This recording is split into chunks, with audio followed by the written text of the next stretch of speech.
د کابل ولایت د دوهمې مالیاتي حوزې اړوند اصناف او سهم کرایه مالیه ورکوونکو ته د عامه پوهاوي سیمینار وړاندې سو.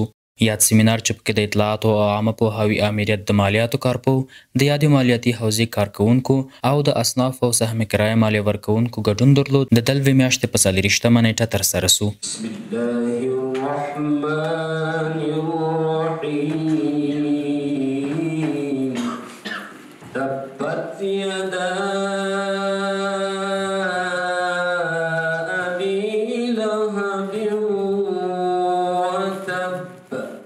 د قرآن عظیم الشان د څو مبارکو آیاتونو تر تلاوت وروسته د مالیاتو د عامه پوهاوي کارپوه عبادالله درمان ګډونوالو ته د عوایدو لوی ریاست د پیژندنې سربیره د اصنافو د ثابتې مالیې، د مالیې د ورکړې پروسیجرونه، د مالیاتو سیستمونه او د مالیه ورکوونکو حقوق او مکلفیتونه په بشپړه توګه د یوه پریزنټیشن په بڼه تشریح کړل.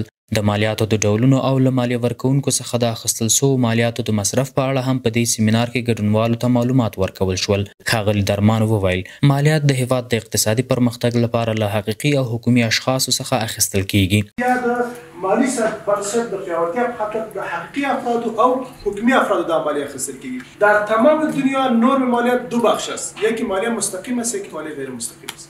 مالیه مستقیم با مالیه گفته میشه که مستقیما از فرد اخذ میشه. مثلا ما مالیه معاش میتم. غیر مستقیم مالیه هغه مالیه ته ویل کیږي چې بوج په درېمګړي کس باندې وي، لکه د ګمرکي محصول.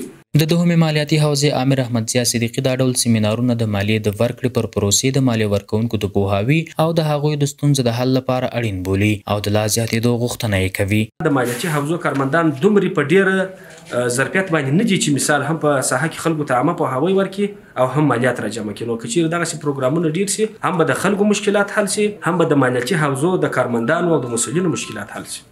د یاد سیمینار په ترڅ کې ګډونوالو ته د عامه پوهاوي په موخه د عوایدو لوی ریاست له لوري چمتو سوي د افغانستان د مالیاتو لارښود کتاب وویشل سو.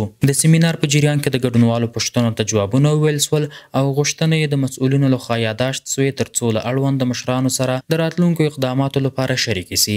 سیمینار د دعا په ویلو سره پای ته ورسېده.